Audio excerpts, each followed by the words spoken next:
হচ্ছে দুইটা এখানে সাইটোস্কেলেটন প্রোটিন থাকে প্রচুর। আমাদের একটা হচ্ছে অ্যাক্টিন আর একটা মায়োসিন। অ্যাক্টিন এবং মায়োসিন এভাবে স্লাইডিং মোশন দেয়। সাইটোস্কেলেটন বুঝো, মানে পুরো সেল জুড়ে মাইক্রোফিলামেন্টাল প্রোটিন। এর মাঝে অ্যাক্টিন এবং মায়োসিন এই দুটো একে অপরের সাথে স্লাইডিং মোশন দিবে, তখনই কন্ট্রাকশন হবে। সেটার জন্য ক্যালসিয়াম হচ্ছে ট্রিগারিং এজেন্ট। ক্যালসিয়াম কি করবে, একটা এনজাইমকে ক্যালসিয়াম ডিপেন্ডেন্ট এনজাইমকে অ্যাক্টিভেট করবে, ক্যালসিয়াম ক্যালমোডিলিন কমপ্লেক্স। ক্যালসিয়াম ক্যালমোডিলিন কমপ্লেক্স পরে মায়োসিনকে ফসফোরাইলেট করবে। মায়োসিন যখন ফসফোরাইলেশন হবে তখনই অ্যাক্টিন বাইন্ড করবে মায়োসিনের সাথে, আদারওয়াইজ বাইন্ড করবে না। এবং অ্যাক্টিন এবং মায়োসিন এরকম স্লাইডিং মোশন থাকে, কন্ট্রাকশন হবে। এখন তাহলে এটা ডিপেন্ড করতেছে ইন্টারসেলুলার, এই যে আমরা ব্র্যাকেটে দিচ্ছি, আর আইও intercellular cytoplasmic concentration of the calcium is the determining factor for the muscle contraction.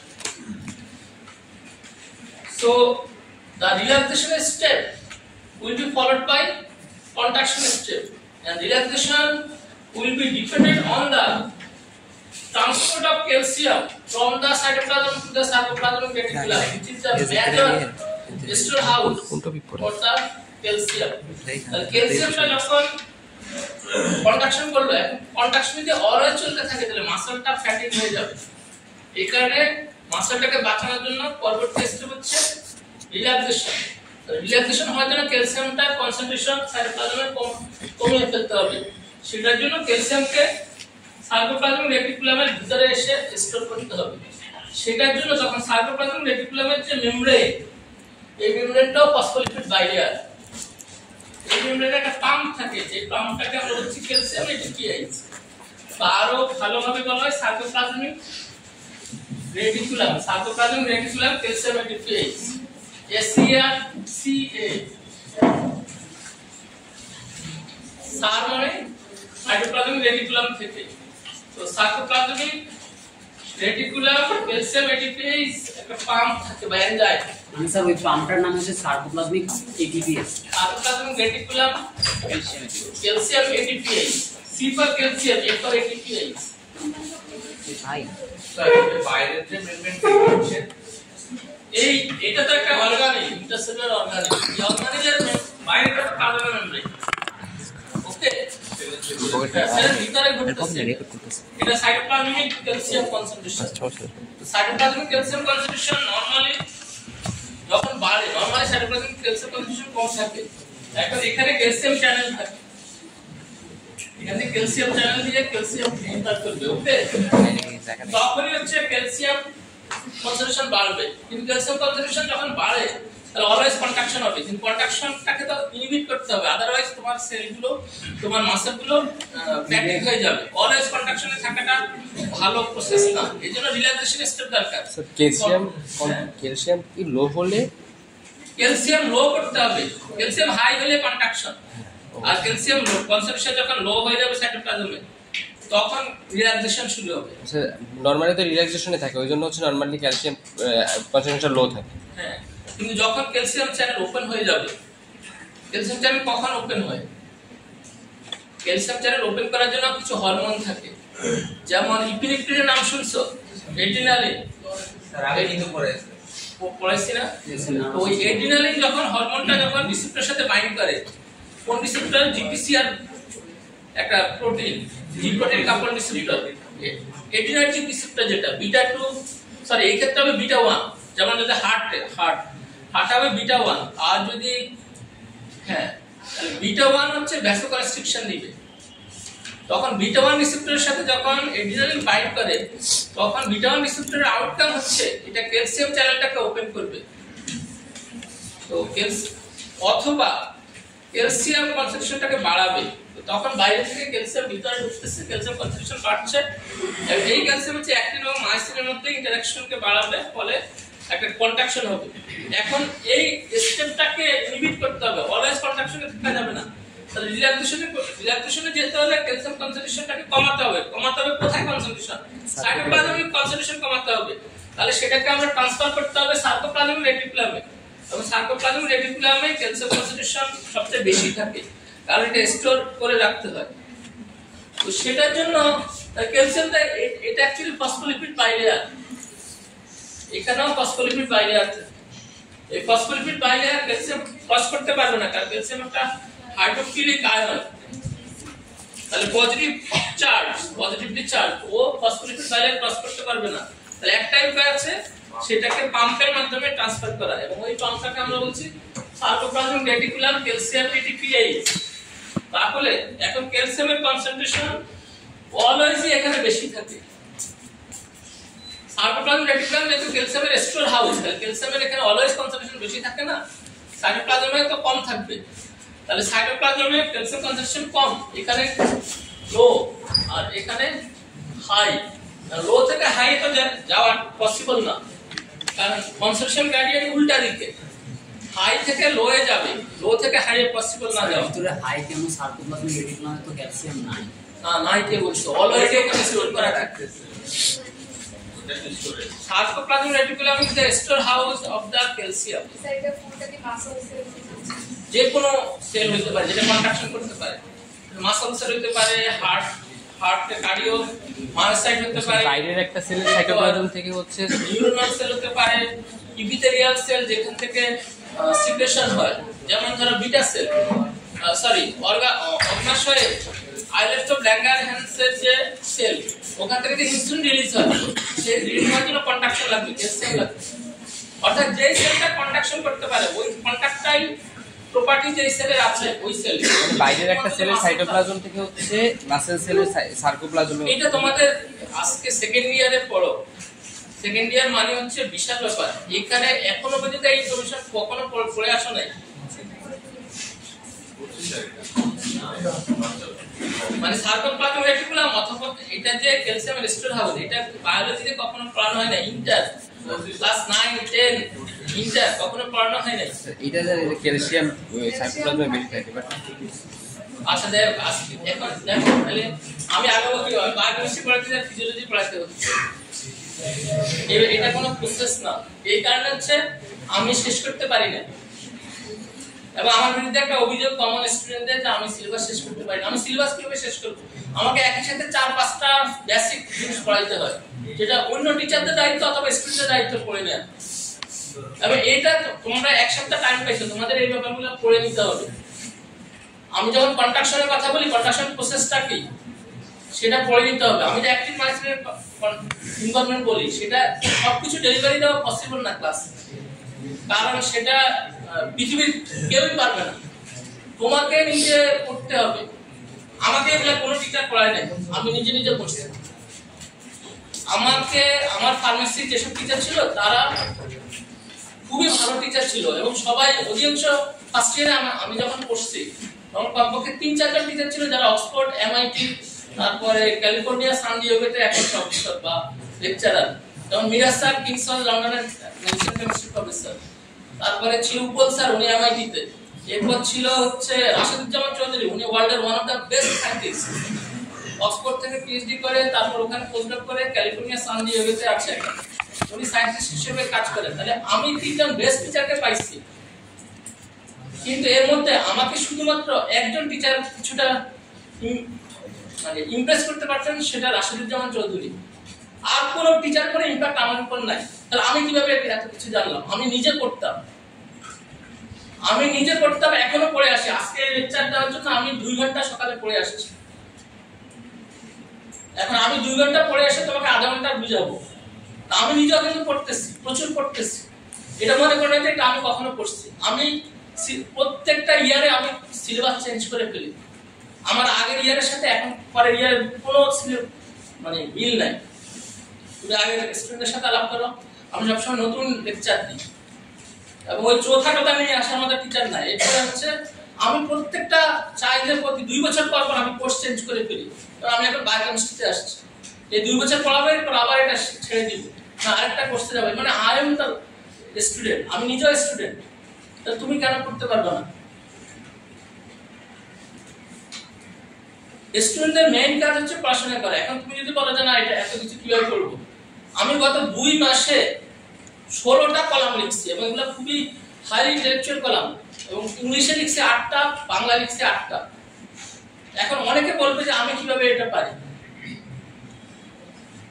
আমি এর মাঝে আমার কোনো ক্লাস মিস দিই না। আমি পরীক্ষা কমিটির দুটো মেম্বার, আমি পরীক্ষার ক্লাসে আমার কখনোই আমার একাডেমিক কাজে বাধা মানে কখনো ফাঁকি দিই না।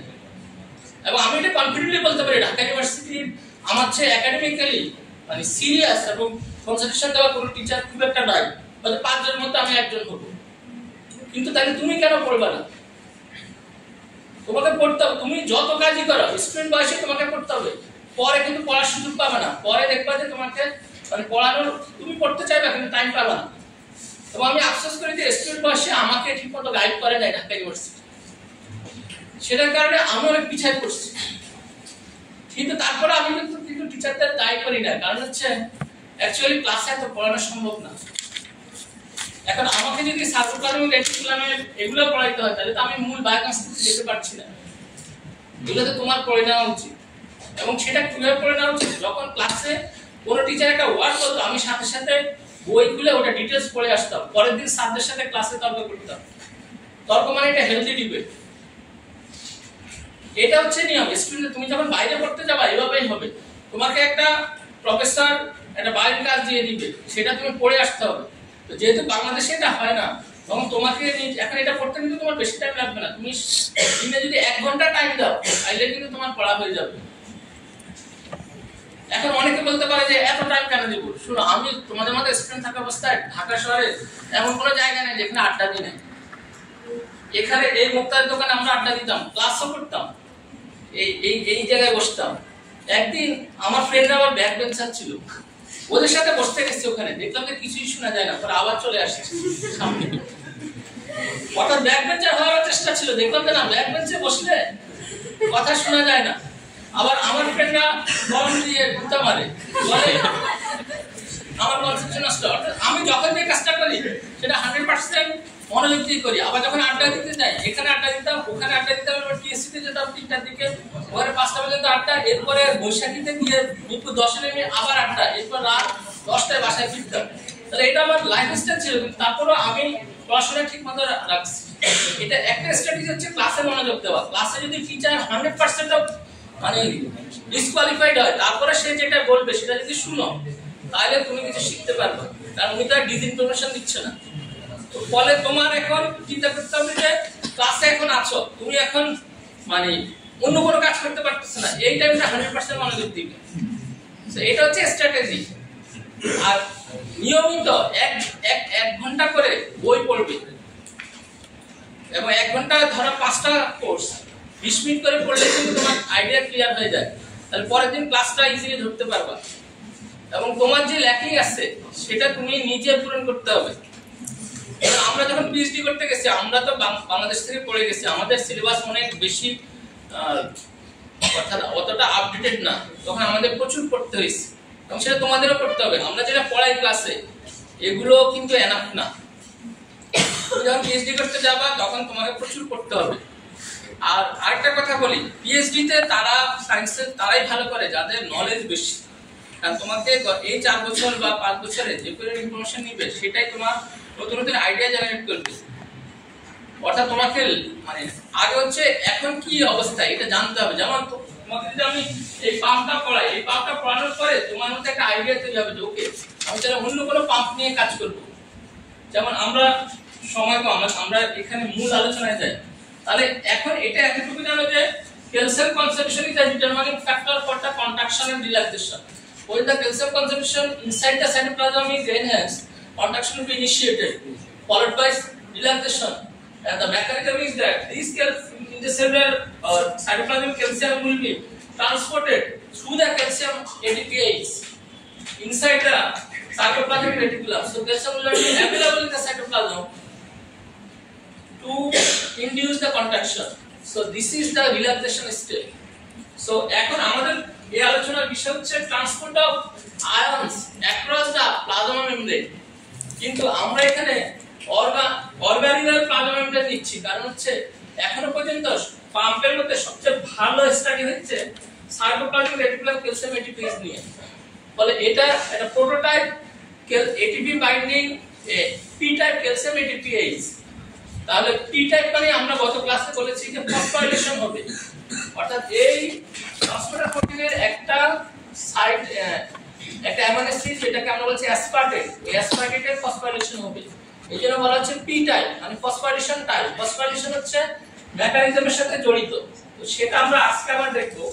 এটা কিন্তু আমরা দেখি এখানে, ধরো এটা হচ্ছে সার্কোপ্লাজমিক রেটিকুলামের মেমব্রেন, প্লাজমা মেমব্রেন না, এটা সার্কোপ্লাজমিক রেটিকুলামের membrane which resemble the cell membrane structure phospholipid bilayer। এখন এখানে তো ক্যালসিয়াম ঢুকতে পারবে না, ক্যালসিয়াম এখানে ঢুকতে পারবে না, তাহলে তার জন্য একটা চ্যানেল লাগবে। এখন সমস্যা হচ্ছে এখানে ক্যালসিয়াম কনসেন্ট্রেশন হাই, সরি লো, সাইটোপ্লাজম লো, এখানে হাই। সার্কোপ্লাজমিক রেটিকুলাম হচ্ছে স্টোর হাউস, তাহলে এখানে যেহেতু হাই, তাহলে আয়ন গ্রেডিয়েন্ট ডিটারমাইনিং ফ্যাক্টর হতে পারবে না, কারণ উল্টা দিকে হচ্ছে কনসেন্ট্রেশন গ্রেডিয়েন্ট। কিন্তু আমাকে এখন রিল্যাক্সেশন স্টেপ শুরু করতে হবে, এখান থেকে এইদিকে ওকে অ্যাগেইন দ্য কনসেন্ট্রেশন গ্রেডিয়েন্ট তাকে ট্রান্সফার করতে হবে, মানে আমার এক্সট্রা এনার্জি লাগবে। সেই এনার্জিটা ট্রান্সফার করার জন্য এটিপিআই লাগবে, কারণ ATP hydrolysis will release tremendous amount of energy. 1 mole of ATP, 1 molecule of ATP or 1 mole of ATP breakdown will give 36.6 kilojoule per mole। তাহলে প্রচুর এনার্জি রিলিজ হবে, ওই এনার্জিটাই হচ্ছে এই মেকানিক্যাল অর্থাৎ chemical energy will be converted into mechanical energy। এখানে mechanical energy মানে হচ্ছে মুভমেন্ট অফ আয়ন, তাহলে ওই মুভমেন্ট অফ আয়নের সাথে সম্পর্কিত রেখে আমরা এটাকে বলছি পাম্প। অর্থাৎ আমরা যেমন নিচ থেকে পানি উপরে উঠাই, নিচ থেকে উপরে পানি খেতে এনার্জি লাগবে, কিন্তু এটা পাম্প লাগে, ওখানে হচ্ছে ইলেকট্রিক্যাল এনার্জি মেকানিক্যাল এনার্জিতে কনভার্ট হবে, এখানে কেমিক্যাল এনার্জি মেকানিক্যাল এনার্জিতে কনভার্ট হবে। তো সেই মেকানিজমে তাহলে এখানে প্রথমে ক্যালসিয়াম এখানে ঢুকতে পারবে না, তাহলে এখানে একটা পাম্প লাগবে, সেই পাম্পটা হচ্ছে, এখন আসলে সেই পাম্পের স্ট্রাকচারটা কেমন। এই পাম্পটা এখানে একটা ট্রান্সমেমব্রেন ডোমেইন থাকবে। ট্রান্সমেমব্রেন মানে হচ্ছে এই মেমব্রেনটাকে পুরোটা ট্র্যাভার্স করবে, ধরো মেমব্রেনটা হচ্ছে এতটুকু, তাই পুরোটা ট্রান্সফার, মানে একটা ডোমেইন থাকবে যেটা পুরো মেমব্রেনটাকে কভার করবে, এটা হচ্ছে ট্রান্সমেমব্রেন ডোমেইন। তাহলে একটা প্রোটিনের অনেকগুলো ডোমেইনে আমরা ভাগ করি তার ফাংশনালিটির উপর, তাহলে এটা হচ্ছে ট্রান্সমেমব্রেন ডোমেইন। এখানে দুইটা ক্যালসিয়াম বাইন্ডিং পকেট থাকে,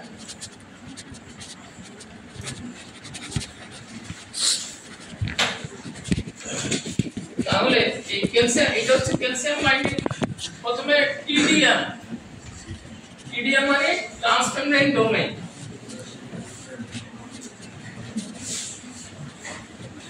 এই ট্রান্সমেমব্রেন ডোমেইনে 10টা আলফা হেলিক্স থাকে, 10 আলফা হেলিক্স। আলফা হেলিক্স এটা প্রোটিন কেমিস্ট্রি পড়াবে শ্রীরাম চন্দ্র দাস স্যার, শ্রীরাম স্যারের ক্লাসে তখন বুঝবে যে আলফা হেলিক্স মানে কি।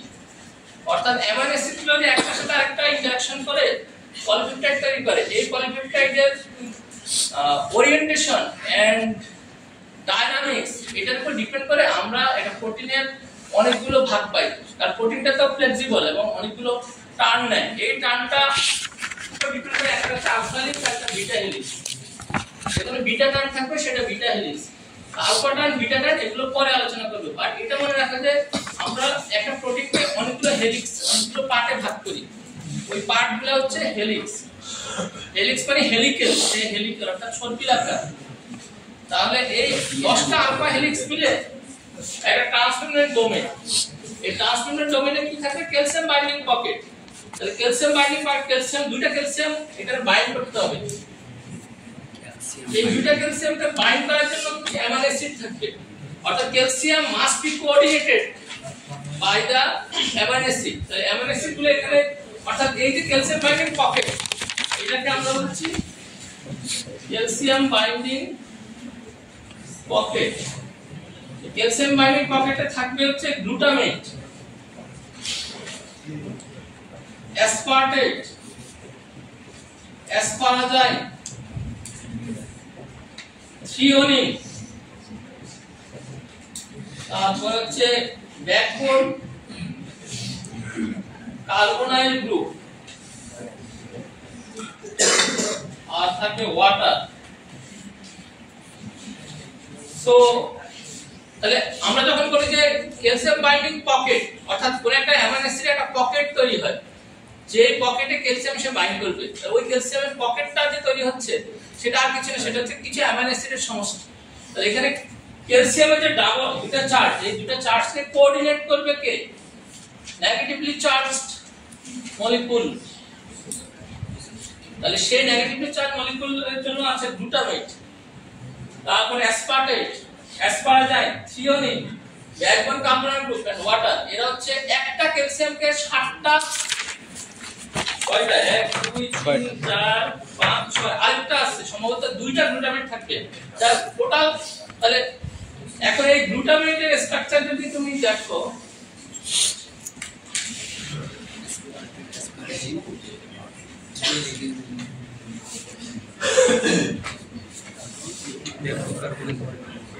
এটা হচ্ছে গ্লুটামেট। এই গ্লুটামেট এই যে সি ডাবল মাইনাস আছে না, এটার সাথে কোঅর্ডিনেট করবে। ওকে, অর্থাৎ এটা অ্যামাইনো অ্যাসিডের এই যে কার্বক্সিল গ্রুপ, এটা হচ্ছে আরেকটার সাথে ইন্টারঅ্যাকশন করবে, এখানে আরেকটা পেপটাইড বন্ড হবে, আর এই সি ডাবল মাইনাসটা ফ্রি। তখন ও কি করবে? ক্যালসিয়ামের সাথে এই যে সি ডাবল মাইনাস আর ক্যালসিয়াম প্লাস তার সাথে ইন্টারঅ্যাকশন করছে, এটা আয়নিক ইন্টারঅ্যাকশন হচ্ছে, কোঅর্ডিনেট বন্ড ফর্ম করছে, এটা একটা। আরেকটা হচ্ছে অ্যাসপার্টেট, মানে হচ্ছে এখানে CH2 একটা কম থাকবে। গ্লুটামেটে দুইটা CH2 থাকে, একটা কম থাকলে অ্যাসপার্টেট, আরেকটা অ্যাসপার্টেট এখানে থাকে, সেই ক্যালসিয়ামকে কোঅর্ডিনেট করে। এরপর অ্যাসপারাজাইন মানে হচ্ছে এখানে অ্যাসপার্টেটের সাথে, অ্যাসপার্টেট মানে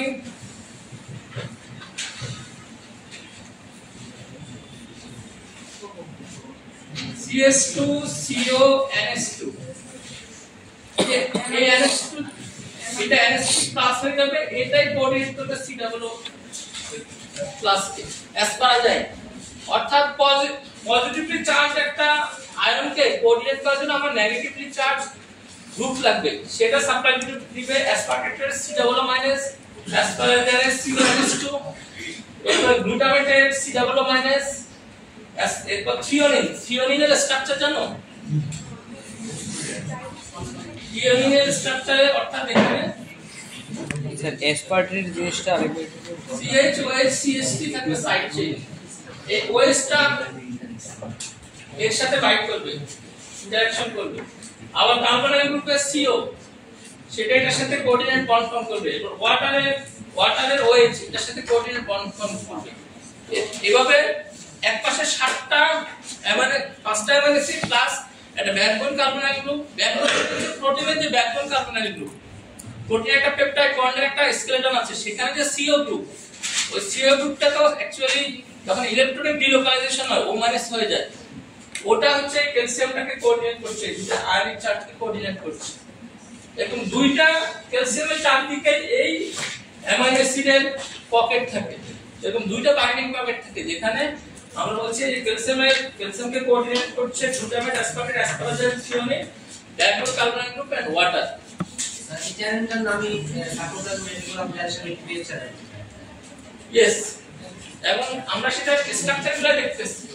তাহলে স্যার অ্যাসপার্টেট কি পজিটিভটা কোঅর্ডিনেট করবে? এগুলো সবগুলাই হচ্ছে নেগেটিভলি চার্জ, কার্বক্সিল গ্রুপ আছে অথবা কার্বনাইল গ্রুপ আছে অথবা ব্যাকবোন কার্বনাইল গ্রুপ। স্যার এই যে অ্যাসপার্টেটে তো স্যার NH3 পজিটিভও আছে, C ডাবল নেগেটিভও আছে। স্যার নেগেটিভটা ইন্টারঅ্যাকশন করবে না, NH2 কখনোই করবে না, আর একটা C ডাবল হচ্ছে ব্যাকবোন পেপটাইড বন্ড ফর্ম করে, আরেকটা ফ্রি থাকে। অ্যাসপার্টেটের একটা সাইড চেইনে আর মানে সাইড চেইন, আর অ্যাকচুয়ালি কি CH2 C ডাবল H, ওই C ডাবল H এর C ডাবল মাইনাসটা ক্যালসিয়ামকে কোঅর্ডিনেট করবে। ওকে, এটা বুঝছো কিনা? NH3 প্লাস যদি আমরা ক্যালসিয়ামের সাথে এখানে সো ওটা অ্যাকোয়াস সলিউশনে ও সরি এটা না, তাহলে CO NS এই ওভারস্টা ইয়ে করবে। ওকে, তাহলে প্রথমে হচ্ছে এখানে ট্রান্সমেমব্রেন ডোমেইনে ক্যালসিয়াম বাইন্ডিং পকেট থাকবে, এটা হচ্ছে একটা ডোমেইন। এরপরে এটার সাথে এটা হচ্ছে A ডোমেইন, এটার সাথে থাকবে হচ্ছে পি ডোমেইন, পি ডোমেইনের সাথে থাকবে এন ডোমেইন।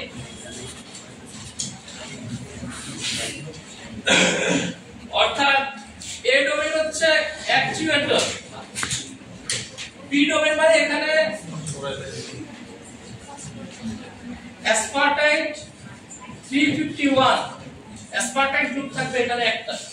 পি ডোমেইন অনেক বড়, এটা একটা পলিপেপটাইড চেইন, তার মধ্যে একটা মলিকিউল থাকবে অ্যাসপারটাইট, সেই অ্যাসপারটাইটটাই ফসফোরাইলেশন হবে, সেজন্য এটাকে আমরা বলছি পি ডোমেইন, ফসফোরাইলেশন ডোমেইন। তাহলে এটা হচ্ছে এখানে ফসফোরাইলেশন হবে, এজন্য এটা ফসফোরাইলেশন ডোমেইন মানে পি ডোমেইন। এন ডোমেইন মানে এখানে নিউক্লিওটাইড বাইন্ড করবে, এন ফর নিউক্লিওটাইড, নিউক্লিওটাইড হচ্ছে এখানে এটিপি, তাহলে এটা একটা এটিপি বাইন্ডিং পকেট থাকবে এখানে, এখানে এটিপি এসে বাইন্ড করবে, এখানে ফসফোরাইলেশন হবে। তাহলে এটা হচ্ছে basic organization of the calcium ATPase located on the membrane of the sarcoplasmic reticulum, in which the transmembrane domain contains calcium binding pocket which will accommodate the calcium and which is composed of aspartate, glutamate, asparagine, threonine, backbone carbonyl group and water. Then there is an actuator domain. Actuator domain is the linkage between transmembrane domain and the other domains. So এটার কাজ শুধুমাত্র link করা। এরপর আছে P domain, P ডোমেইনের কাজ হচ্ছে এখানে একটা অ্যাসপারটাইট 351 পজিশন, মানে এই এনজাইমের জন্য 351 পজিশন, অর্থাৎ দেখো অনেকগুলো অ্যামাইনো অ্যাসিড 351 এখানে আরো আছে এখানে, তাহলে প্রচুর অ্যামাইনো অ্যাসিড মিলে মোটামুটি একটা প্রোটিন হইতে হলে 100টা অ্যামাইনো অ্যাসিড লাগবে মিনিমাম। তাহলে এটা 351 পজিশনে একটা অ্যাসপারটাইট থাকবে, এই অ্যাসপারটাইটটা ফসফোরাইলেশন হবে, এইজন্য এটাকে বলা হচ্ছে পি ডোমেইন। আর এন ডোমেইন মানে হচ্ছে নিউক্লিওটাইড ডোমেইন, এখানে বাইন্ড করবে এটিপি। তাহলে প্রথম দিকে এটিপি বাইন্ড করবে না, ফসফোরাইলেশন ডোমেইনে পি থাকবে না, ফসফোরাইলেটেড থাকবে না। তাহলে প্রথম রেস্টিং স্টেট হচ্ছে এটা, এখন এটা নরমালি আছে। তাহলে ফার্স্ট স্টেপে বাইরে থেকে যে ক্যালসিয়াম আসবে সেই ক্যালসিয়ামটা এখানে এসে বাইন্ড করবে, এই ক্যালসিয়ামটা বাইরে থেকে এখানে এসে বাইন্ড করছে। এই ডোমেইনটাকে বলছি আনফসফোরাইলেটেড ক্যালসিয়াম এটিপেজ কে আমরা বলছি কনফর্মেশন 1, এটাকে আমরা বলি E1 ক্যালসিয়াম 2, মানে দুটো ক্যালসিয়াম বাইন্ড করে, আর দুটো ক্যালসিয়াম বাইন্ডিং পকেট আছে। E1 ক্যালসিয়াম 2 মানে হচ্ছে conformation 1 which will bind 2 calcium molecule, 2 calcium ion। তাহলে রেস্টিং স্টেটে ক্যালসিয়াম এসে বাইন্ড করবে। স্যার ক্যালসিয়াম না থাকা অবস্থায় আমরা এটাকে বলি কনফর্মেশন 1, ক্যালসিয়াম যোগ হওয়ার পর। ক্যালসিয়াম না থাকলেও এই সময় ক্যালসিয়ামের তার অ্যাফিনিটি বেশি এই স্টেটে, এজন্য এটাকে বলছি E1 ক্যালসিয়াম বাউন্ড।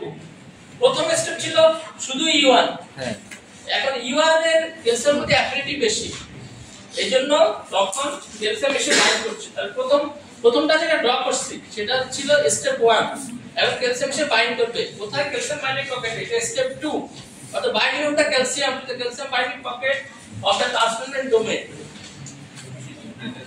যেখানে এটা আনফসফোরাইলেটেড স্টেট, অর্থাৎ কোনো ফসফোরাইলেশন এখনো হয় নাই, এখানেও কোনো এটিপি বাইন্ড করে না।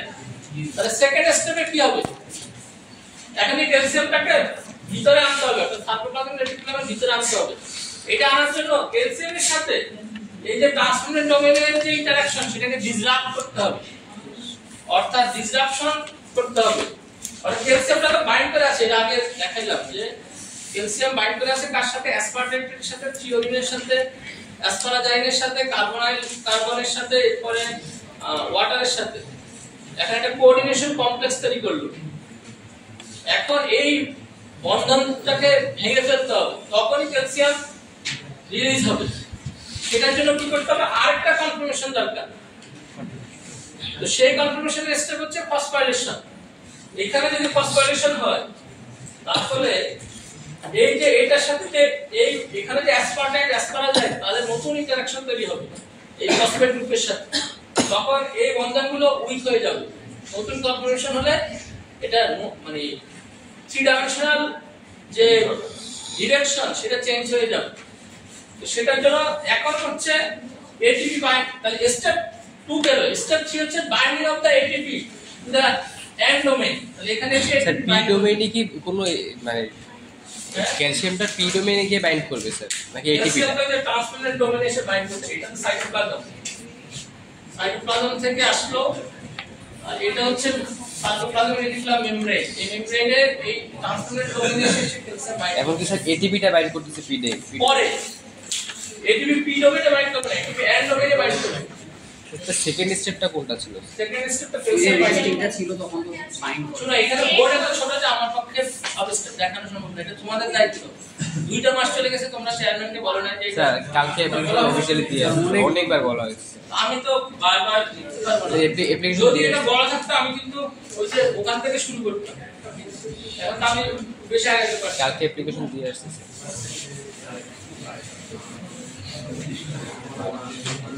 তো প্রথম স্টেপ হচ্ছে ক্যালসিয়াম বাইন্ডিং, দ্বিতীয় স্টেপ ফসফোরাইলেশন, সেকেন্ড স্টেপ হচ্ছে ATP binding to the end domain.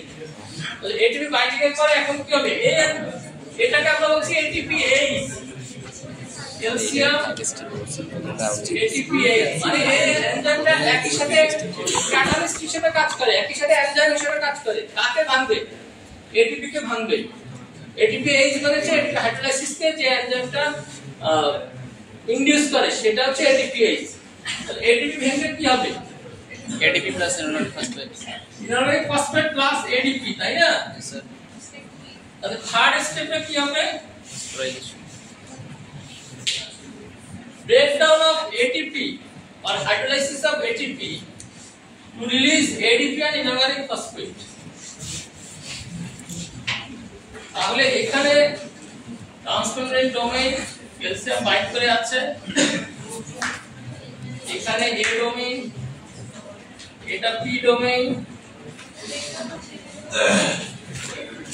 আর এটা হচ্ছে এন ডোমেইন। এখন স্টেপ 3 তে এটিপি ভাঙবে, ভাঙার পরে এখানে এডিপি বসে থাকবে আর ইনোনিক ফসফেটটা অ্যাসপার্টেটের সাথে, এখানে অ্যাসপার্টেটের সাথে ইনোনিক ফসফেটের এটা ফসফোরাইলেটেড হয়ে যাবে। তাহলে এই স্টেপে কি করতেছে?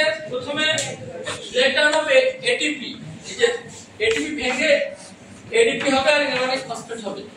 এই এডিপিটা এখানে বসে এন্ডোমেনে বসে থাকবে আর ইনোনিক ফসফেটটা অ্যাসপার্টেট 351 কে ফসফোরাইলেট করবে। অর্থাৎ এখানে অ্যাসপার্টেট ছিল, অ্যাসপার্টেটটা ফসফোরাইলেটেড হয়ে যাবে। মানে কি? এটাকে যদি আমরা একটু অন্যভাবে দেখাই,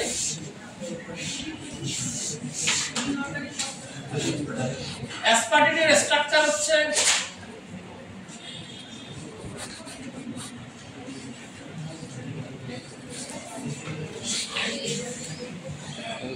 দেখানো হয়েছিল। থার্ড স্টেপে কি দুইটা কাজ হবে? আজকে এটিপি থেকে এডিপি তারপরে আবার ফসফেট যে হচ্ছে না ফসফোরাইলেশন করছে পরে এরকম একটা ফসফেট গ্রুপ এসে ওর সাথে ইন্টারঅ্যাকশন করতেছে। এখানে কি থার্ড স্টেপেই হবে? হ্যাঁ, মানে স্যার একটা স্টেপে এখানে আবার অনেকগুলো মাইক্রো স্টেপ আছে, ওটা আর আমরা বলছি না। ধরো এগুলো এত কুইকলি হয় যে এটাকে স্টেপ 1 স্টেপ 3 ধরো। অর্থাৎ এটিপি হাইড্রোলাইসিস এর পরে যে ফসফোরাইলেশন হচ্ছে এটা একসাথে হচ্ছে। ATP hydrolysis followed by phosphorylation of the aspartate 351। কারণ হচ্ছে এটিপিটা যখন হাইড্রোলাইসিস হচ্ছে, এটিপি রিলিজ হচ্ছে, সেই এটিপিটাতে এন্ডোমেনে বসে আছে। আর ইনোনিক ফসফেটটা তখন এই নিয়ারবাই অ্যাসপার্টেট 351 এর সাথে অ্যাড হচ্ছে। এটাকে আমরা addition of phosphoryl group is called the phosphorylation. তো কার ফসফোরাইলেশন হচ্ছে? অ্যাসপার্টেট 351 এর। অর্থাৎ এখন এখানে ধরো আমরা যদি এভাবে দেখাই,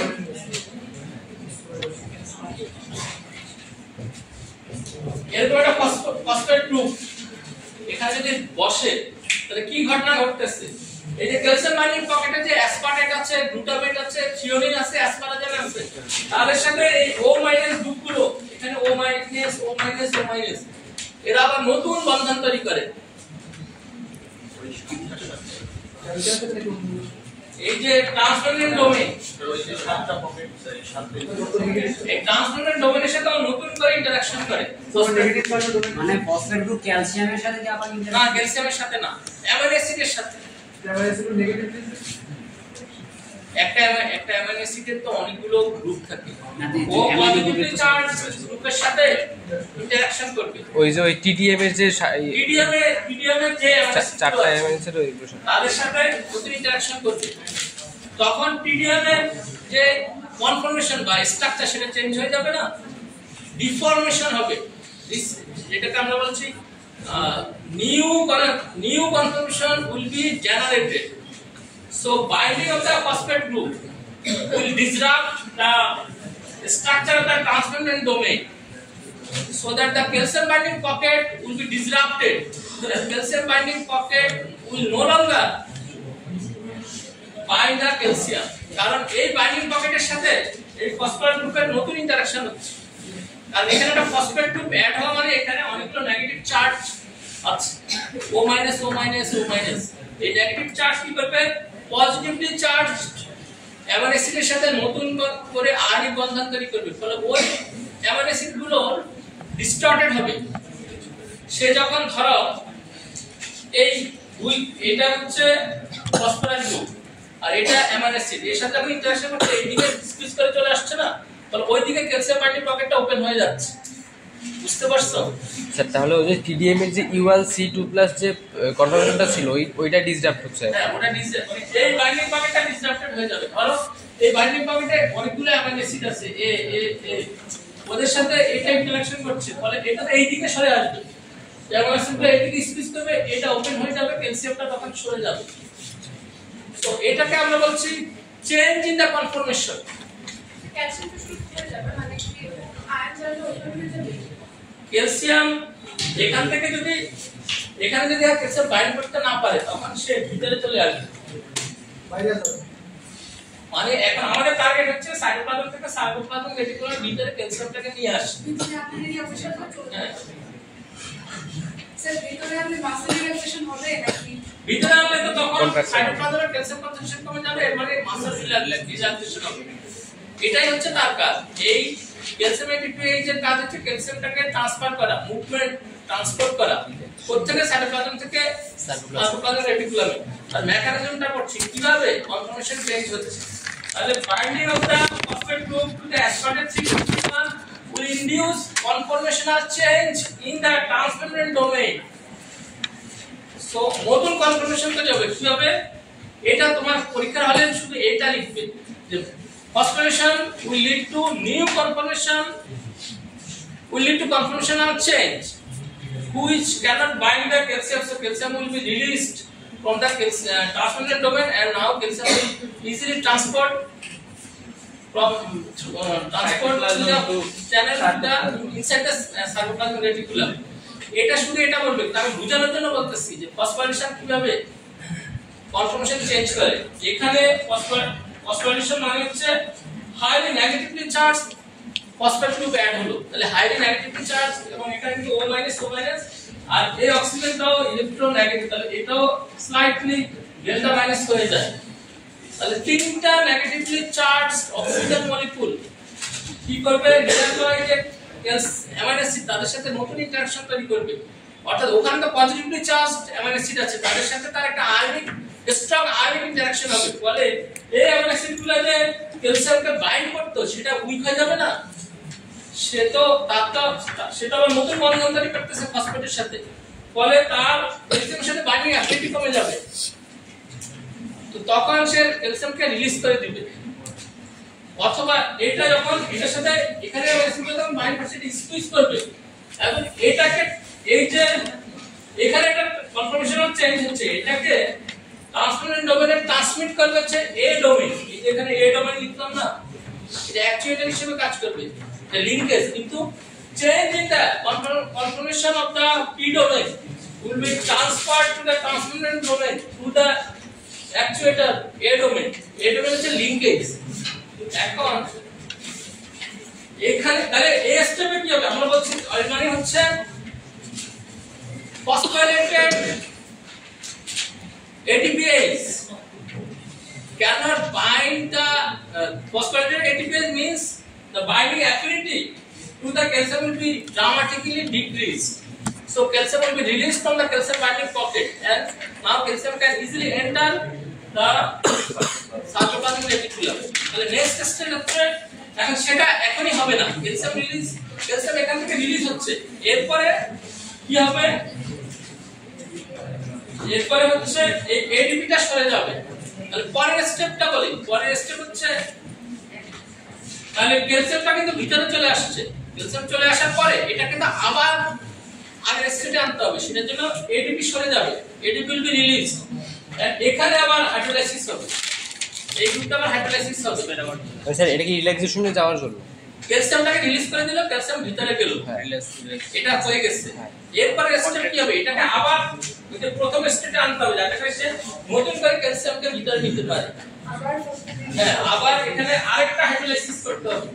এটা প্রথমে কনফর্মেশন চেঞ্জ করলো ফসফোরিলেশন, এরপর হবে ডিফসফোরিলেশন, অর্থাৎ এখানে একটা হাইড্রোলাইসিস হবে, ফলে অ্যাসপারেট 351 ফ্রি হয়ে যাবে, এখানে আবার তখন ফসফোরিলেটেড থাকবে না, তখন এই ফসফেটটা সরে যাবে, এরপর এডিপি রিলিজ হবে, ফলে আবার এটা নরমাল স্টেটে চলে যাবে, তখন সে আবার নতুন করে ক্যালসিয়ামকে বাইন্ড করবে। বুঝতে পারছো? তাহলে এখানে স্টেপ হচ্ছে প্রথমে binding of the calcium to the calcium binding pocket of transferable domain, and here there is no phosphorylated. This is the unphosphorylated state which have high affinity for the calcium, so that calcium will bind, followed by the ATP binding to the end domain, and then ATP will be hydrolyzed to the ADP and inorganic phosphate and will release tremendous amount of energy, and this phosphoryl group will phosphorylate the aspartate 351. So next step is the phosphorylation of the aspartate 351, which will lead to the conformational change in the transferrin domain. So this step is the E2 state, E2 calcium phosphate. এটাকে আমরা বলছি E2 calcium phosphate। তাহলে এই স্টেটে এখন এটা হচ্ছে second stage, এই স্টেটে ক্যালসিয়াম বাইন্ড করছে, সরি এই স্টেটে ক্যালসিয়াম রিলিজ হয়ে যাবে, কারণ এই স্টেটটা ফসফোরাইলেটেড স্টেট, তাহলে ফসফোরাইলেশনের কারণে তার কনফর্মেশন চেঞ্জ হচ্ছে। কিভাবে চেঞ্জ হচ্ছে সেটা বললাম, যে ফসফোরাইলেশন মিন্স এখানে একটা ফসফেট নেগেটিভ হাই নেগেটিভ একটা নেগেটিভ চার্জ গ্রুপ অ্যাড হলো, ফলে ট্রান্সফারেন্ট ডোমেইনের যে amino acid positive charge amino acid তার আরএনএ ইন্টারঅ্যাকশন হলো, এই কারণে এটা ডিসরাপ্টেড হয়ে যাবে, অর্থাৎ calcium binding pocket will be disrupted due to the new bond formation with the phosphate group of the aspartate 351.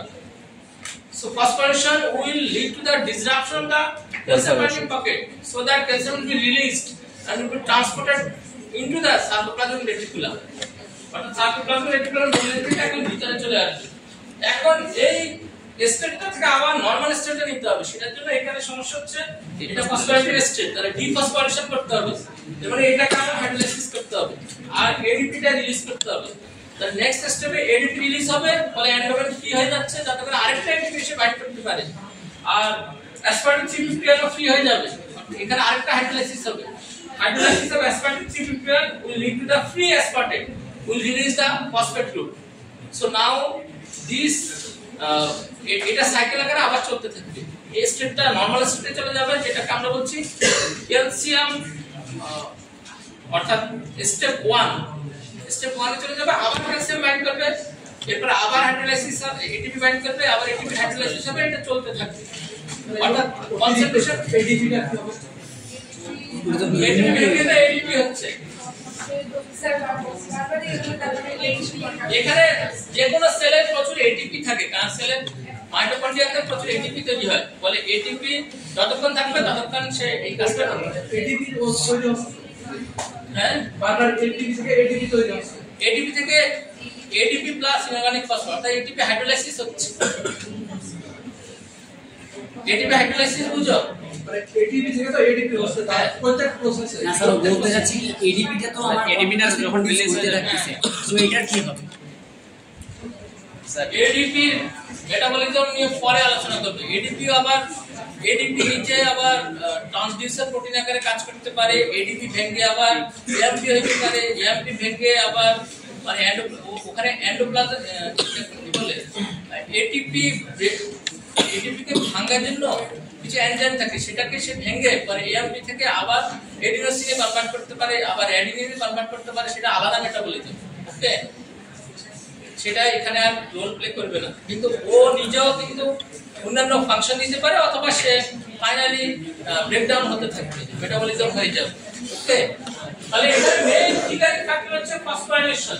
Sir তাহলে এই যে একটা ফসফেট এখানে আলাদা হলো না, হাইড্রোলাইসিস হয়ে যে এএসপি ওয়াটার দিলে এটা হাইড্রোলাইসিস হয়ে যাবে। এই ফসফেটটা কিভাবে পড়ে? এই ফসফেটটা আবার ওই যে এডিপি সাথে রিঅ্যাকশন করে এডিপি তে কনভার্ট হতে পারে যদি বডি ইউটিলাইজ করে, না হলে সেখানে থেকে যেতে পারে। এটিপি কিভাবে ফর্ম হয়? ADP plus organic phosphate.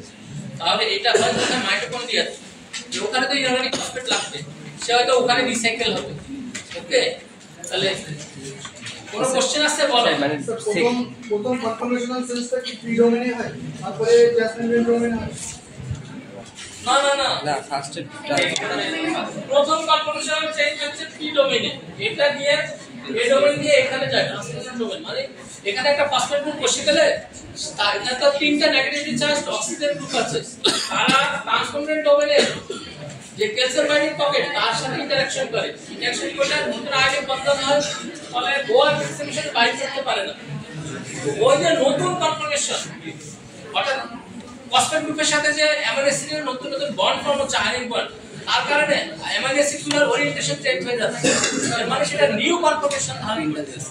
ওটাকে আমরা বলছি E2S3, মানে কনফর্মেশন নাম্বার 2। তাহলে কনফর্মেশন 1 হচ্ছে ক্যালসিয়াম বাউন্ড, আর কনফর্মেশন 2 হচ্ছে ক্যালসিয়াম মানে বাইন্ড করতে পারবে না। এই দুটো স্টেট ইন্টারকনভার্টিবল, এবং সেখানে phosphorylation is the triggering agent. তাহলে এইজন্য আমরা বলি যে phosphorylation will couple to the transport of calcium.